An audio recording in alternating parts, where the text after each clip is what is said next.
వే gold trusted gold buyers మీరు తాకట్టు పెట్టిన బంగారాన్ని విడిపించి ఈ రోజు ఉన్న మార్కెట్ ధరకు కొనబడను.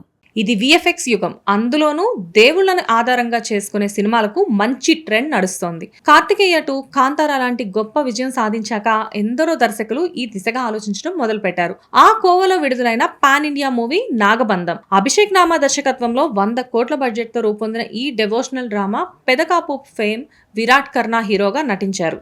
మరి ఈ బంధం అంచనాలకు తగ్గట్టుగా బలంగా ఉందో లేదో చూద్దాం.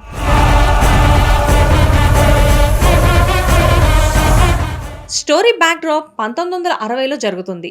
మనిషికి మరణమే లేని రహస్యం కోసం ఒక సైంటిస్ట్, 2 స్కాలర్లు పరిశోధన చేస్తూ ఉంటారు.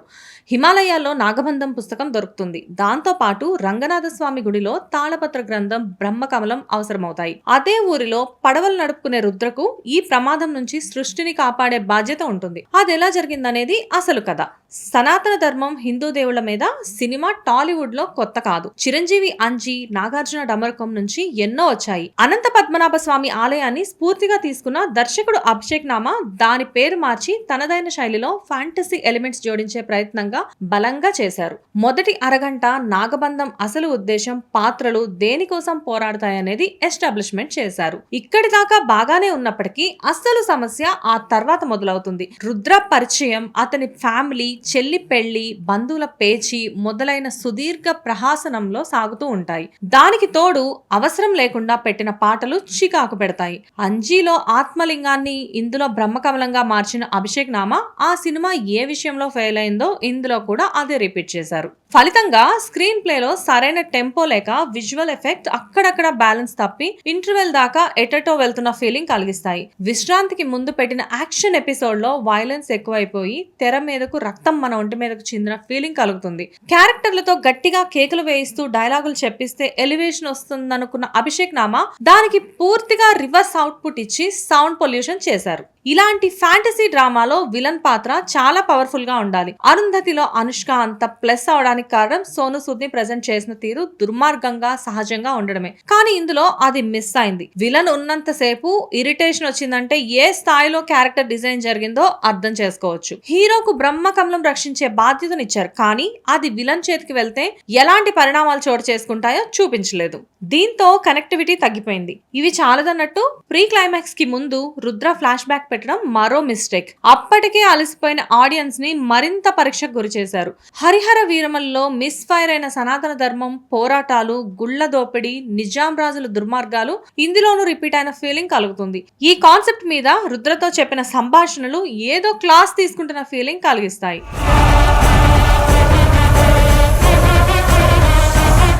చిన్నపిల్లలు కూడా ఏఐ వాడుతున్న జమానాలో ఇలాంటి కథలు స్క్రీన్ మీద గొప్పగా పండాలంటే గ్రిప్పింగ్ నారేషన్ ఉండాలి. అప్పుడే వయసు తేడా లేకుండా అందరూ వావ్ అంటూ థియేటర్స్ కి క్యూ కడతారు. ముడి సరుకు బలంగా ఉన్న నాగబంధం కథనం అనే వంటకం బ్యాలెన్స్ తప్పడం వల్ల చప్పట్లు కొట్టించుకోవాల్సిన కంటెంట్ నిట్టూర్పులు పడేలా చేస్తుంది. టీం పడిన కష్టం అర్థం చేసుకుంటే తప్ప సాధారణ ప్రేక్షకులకు నాగబంధం జీర్ణం కాదు. నటీనటుల్లో హీరో కర్ణ తన స్థాయికి మించిన పాత్రను మోయడానికి ఇబ్బంది పడ్డారు. కొత్త కుర్రాడు కావడం వల్ల ఇంతటి గ్రాండియర్ లో తనను అంగీకరించడం కష్టంగా అనిపిస్తుంది. కొన్ని చోట్ల బాగానే చేసినప్పటికీ ఓవరాల్ పర్ఫార్మెన్స్ బెస్ట్ అనిపించుకోవడానికి సరిపోలేదు. నభా నటేష్ 2 షేడ్స్ లో మెప్పించింది. దక్ష, శ్వేతా మీనన్ కు ఎక్కువ స్కోప్ దక్కలేదు. జగపతి బాబు, మురళీ శర్మ, అనసూయ, మహేష్ మంజ్రేకర్, ఐశ్వర్య మీనన్ తదితరులు ఆయా పాత్రలకు తగ్గట్టు తమ నటనతో నిలబెట్టే ప్రయత్నం చేశారు. టెక్నికల్ గా నాగబంధంలో ప్లస్ పాయింట్స్ ఉన్నాయి. సౌందరరాజన్ సినిమాటోగ్రఫీ నుంచి క్వాలిటీని ప్రెజెంట్ చేసింది. బడ్జెట్ పరిమితులు ఉన్న బెస్ట్ ఇవ్వడంలో కష్టపడింది. అశోక్ ఆర్ట్ వర్క్ మెప్పిస్తుంది. సెట్స్ లో చాలా సహజంగా ఉన్నాయి. జునైద్ కుమార్, అభి సంగీతం పర్వాలేదు. పాటలు ఫ్లోకి అడ్డం వచ్చాయి. డైలాగులు అంత శక్తివంతంగా అనిపించలేదు. నిర్మాతల అభిరుచిని మెచ్చుకోవాలి. గ్రాఫిక్స్ కోసం మంచి నీళ్లలా పెట్టిన ఖర్చు తెర మీద కనిపిస్తుంది. చివరిగా చెప్పాలంటే 3 గంటల 16 నిమిషాల నిడివితో వచ్చిన నాగబంధం మనల్ని సరికొత్త ప్రపంచంలో విహరించేలా చేస్తుంది. కానీ అందులో మనం కోరుకునే జీవం ఉండదు. హంగులు, ఆర్పాటాల మధ్య విఎఫ్ఎక్స్ డామినేషన్ లో అస్సలైన కథాకథనాలు గ్రిప్పింగ్ గా లేకపోవడం, క్లైమాక్స్ నుంచి బయటికి వచ్చాక ఏదో కొండెక్కి దిగుతున్న భావన కలుగుతుంది. సరైన స్క్రిప్ట్ కుదురుంటే ఇంకో హనుమాన్ అయ్యే ఛాన్స్ ఉండేది. కానీ అనుభవలేమి వల్ల దర్శకుడు నాగబంధంని ఆకట్టుకునే సినిమాగా మలచలేకపోయారు.